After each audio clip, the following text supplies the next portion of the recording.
الاداه اللي معظم المصورين ما بيستخدموهاش، بس هي السر. الالوان بتنطق ولاي ستايل انت عايزه. اداه الكاليبريشن جوه اللايت روم. السلام عليكم ورحمه الله وبركاته اعزائي المبدعين، يا رب تكونوا بخير. معاكم عبد ابراهيم في فيديو جديد من سلسله اللايت روم، واللي فيها بنتكلم على ازاي تعدل صورك من الصفر للاحتراف جوه برنامج اللايت روم. النهارده هنتكلم على بانل مهمه جدا، وهي الكاليبريشن بانل. هنعرف مع بعض ايه هي الكاليبريشن بانل، ليه هي مهمه، وازاي نستخدمها عن طريق امثله. قبل ما نبتدي خلينا متفقين ان اي صوره بتتكون من بيكسل، كل بيكسل متكونه من 3 الوان: اخضر، احمر، وازرق. حسب النسب بتاعت الالوان دي في كل بيكسل بيطلع لون مختلف للبيكسل دي. وخلينا نبقى فاهمين حاجه كمان، زي ما البني ادمين ما بيشوف الالوان بطريقه مختلفه، يعني انا ممكن اشوف الاصفر اصفر بطريقه معينه، ويبقى واحد جنبي شايف نفس اللون ده بطريقه مختلفه تماما. الكاميرات وخاصه البراندات المختلفه بتشوف الالوان دي بطريقه مختلفه، وعشان كده كل براند لها الكالر ساينس المختلف بتاعها، او الطريقه اللي بتفهم بيه الكاميرا اللون. وعشان كده بتلاقي الالوان بتاعت الصور نفسها مختلفه ما بين البراندات. يعني الالوان بتاعت نيكون غير الالوان بتاعت كانون، غير الالوان بتاعت سوني، غير الالوان بتاعت هاسلبلاد. لكن الكاليبريشن بانل بتدينا القدره على اننا نتحكم في الاساس بتاع الالوان ده، اكنك بتعيد ضغط الاساس بتاع اللون نفسه جوه الصوره، يعني اكنك بتلعب في الدي ان ايه او الاساس بتاع الصوره نفسها. وعشان كده الكاليبريشن بانل بتبقى استخدامه مهم لو انت بتصور مشروع طويل الامد واستخدمت فيه اكتر من كاميرا، فعشان تمشي الالوان كلها مع بعض محتاج تستخدم الكاليبريشن بانل بحيث ان انت تمشيها. او ان انت كنت بتصور مثلا في فرح وفي كذا حد شغال معاك، فانت كل واحد بيستخدم كاميرا من براند مختلف، فالالوان بتاعتها بتبقى مختلفه، فعشان برضو تظبط الالوان برضه بتستخدم الكاليبريشن بانل. من الاستخدامات الثانيه المهمه للكاليبريشن بانل ان انت تظبط السكين تون. يعني السكين تونز بتاعت البني ادمين ممكن تظبطها حلو جدا من خلال الكاليبريشن بانل. وطبعا انت ممكن تستخدمها عشان تظبط الالوان ودرجه الالوان بتاعتك جوه الصوره، ايا كان الصوره اللي انت بتظبطها ايه، سواء منتجات فانت عايز تطلع الوان دقيقه، او ان انت تتحكم في اللوك والالوان الموجوده عندك بدرجه كبيره جدا، زي ان انت تطلع اورنج اند تيل بتاكد زرار. فصلى على النبي وخلينا نفتح اللايت روم ونشوف ايه الفرق بين الكاليبريشن بانل والكالر ميكسر، وازاي نستخدم الكاليبريشن بانل بامثله مختلفه. بسم الله الرحمن الرحيم. هنا لو فتحت اللايت روم جوه الديفلوب فيو هننزل تحت خالص هلاقي الكاليبريشن بانل. الكاليبريشن بانل لو شفنا الصوره دي واللي هي فيها الار جي بي، العجله بتاعت الالوان، وجينا قلت والله انا عايز اغير اللون الاحمر، فطبيعي لو انا في الكالر ميكسر وجيت قلت له اغير لي اللون الاحمر هلاقيه بيتحكم بس في اللون الاحمر، صح؟ ولو قلت له انا عايز اتحكم في اللون الازرق فهو يتحكم لي فقط في اللون الازرق. نفس الكلام للون الاخضر. لو هنا بقى فتحت الكاليبريشن بانل، نزلت تحت فتحت الكاليبريشن بانل، هبدا وقلت له انا عايز اغير اللون الاخضر، فهلاقي ان اللون الازرق واللون الاحمر كذلك بقيه الالوان بدات تتغير معايا الساتوريشن بتاعها، وكذلك اللون درجه الهيو بتاعتها او اللون المختلف بتاعه. ونفس الكلام للون الازرق، ونفس الكلام للساتوريشن، نفس الكلام هنا للون الاحمر.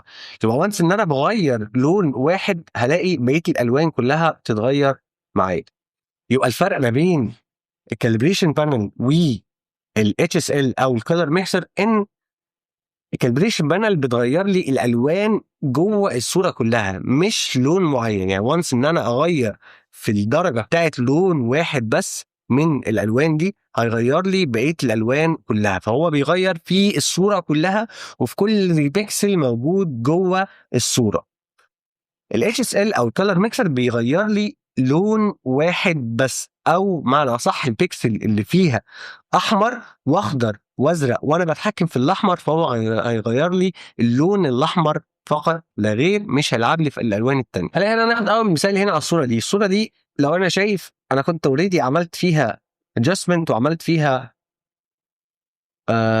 ماسكات لو انا فاكر صح وظبطها. لو جيت قلت والله هنا السكين تون بتاعتي ممكن تتظبط اكتر، فلو جيت هنا غيرت الساتوريشن بتاع الازرق شويه هلاقي ان بدا يظهر عندي الوان جوه، وبدا يبقى السكين تون بتاعي طبيعي اكتر. بس كده ممكن اغير الهيو او درجه اللون المختلفه، واشوف لو في درجه مختلفه انا عايزها. لو شفنا قبل وبعد، قبل وبعد، ده التعديلات كلها اللي اتعملت جوه الصوره.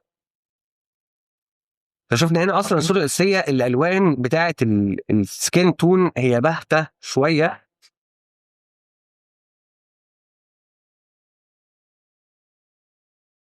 تمام.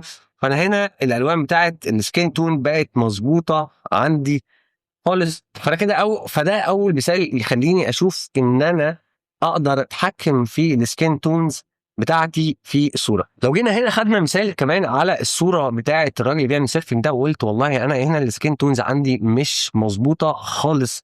فانا شايف ان انا لو قللت الاحمر شويه، الساتوريشن بتاعته الاحمر شويه، بعد كده زودت الاخضر وزودت الازرق، الساتوريشن بتاعتي هتبدا الدنيا توضح عندي مختلف.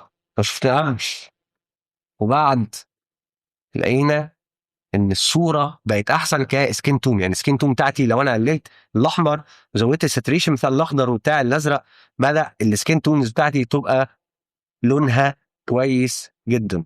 الاخر كمان مثال على الصوره دي، والصوره دي كانت متاخده في سانت كاترين عشان نشوف الاخضر. المفروض هنا النباتات دي خضراء، وهنا الصخور، وفي الابيض بتاع التلج.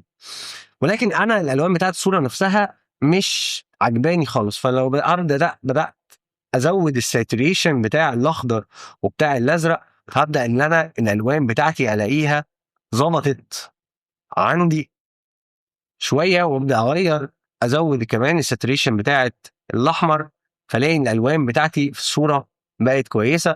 في نفس الوقت انا النباتات مش عايزها تكون مصفرة قوي كده، يعني عايزها يبقى فيها نوع من الخضار شويه. فلما ظبطت الالوان بتاعتي هنا، فالصوره بقت عندي مور بليزنج، بقت احسن بكتير. لو انا جيت كمان هنا عندي الشادوز وقلت له والله انا عايز الشادوز بتاعتي تبقى بدل ما هي فيها ماجنتا كتير كده، فدخلها لي على الاخضر شويه كمان. وجيت على الكالر ميكسر وقلت له تعالى في الساتوريشن، وهنا انا شايف ان في لون ماجنتا وازرق او بيربل وازرق موجود في الصوره هنا في الشادوز. فانا هقللها بحيث ان الصوره عندي تبقى افضل. لو جيت هنا عند الشادوز، والشادوز اوريدي تمام. لو جيت هنا شفت قبل وبعد، قبل وبعد، وشفت الصوره نفسها قبل وبعد، قبل بعد. طبعا انا ممكن كمان حاسس ان في اصفر كتير في الصخور، فاعتقد ان هي ممكن اللون بتاعها نفسه يتغير. ده الصوره قبل، ودي الصوره بعد.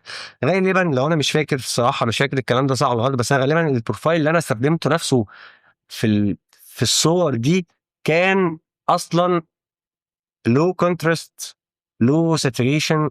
عشان كده الصوره نفسها كانت ما فيهاش الوان خالص. طبعا ده مش صح يعني ان انت تعمله. لو خدنا مثال تاني على الصوره دي، الصوره دي نفس الكلام برضو، كانت في سينا في الوادي الابيض تقريبا.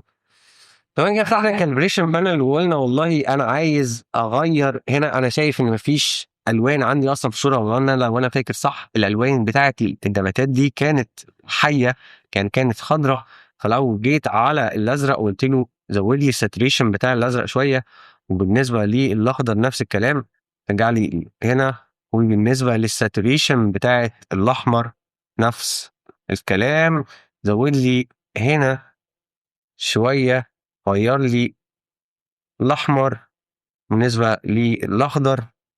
طبعا ممكن برضه اغير في اللون بتاع السما. انا كده ظبطت الدنيا عندي، الصوره عندي بقت حيه، بقى فيها الوان حيه، بقت الالوان بتاعتها كويسه. الاصفر عندي هنا في الجبل بقى كويس. نفس الكلام هنا، الالوان بتاعت الاخضر بتاعت النباتات نفسها بقت موجوده.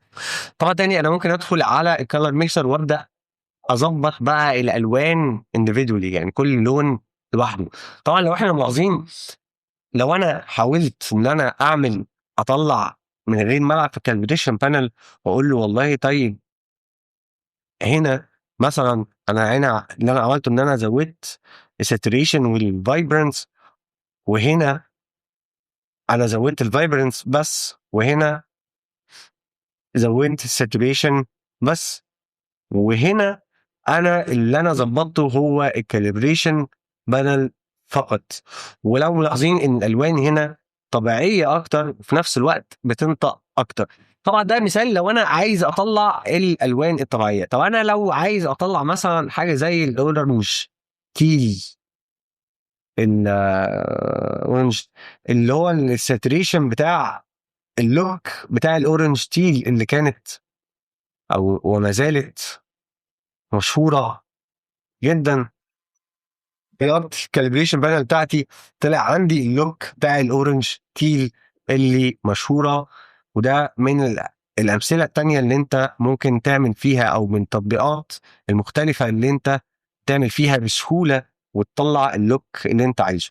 طبعا برضه من الامثله التانية ان انت ممكن تطلع اللوك بتاع الاير كروم، الاير كروم فيلم جوه البانل بتاعتك، عن طريق ان انت تلعب في البانل نفسها وبعد كده تدخل في كلر ميكسر وتبدا تلعب فيها.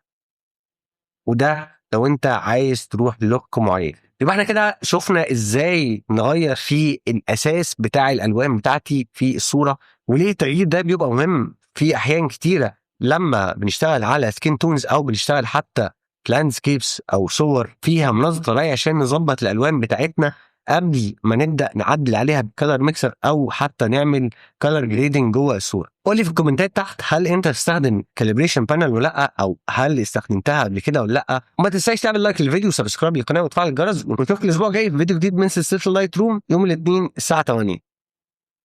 سلام.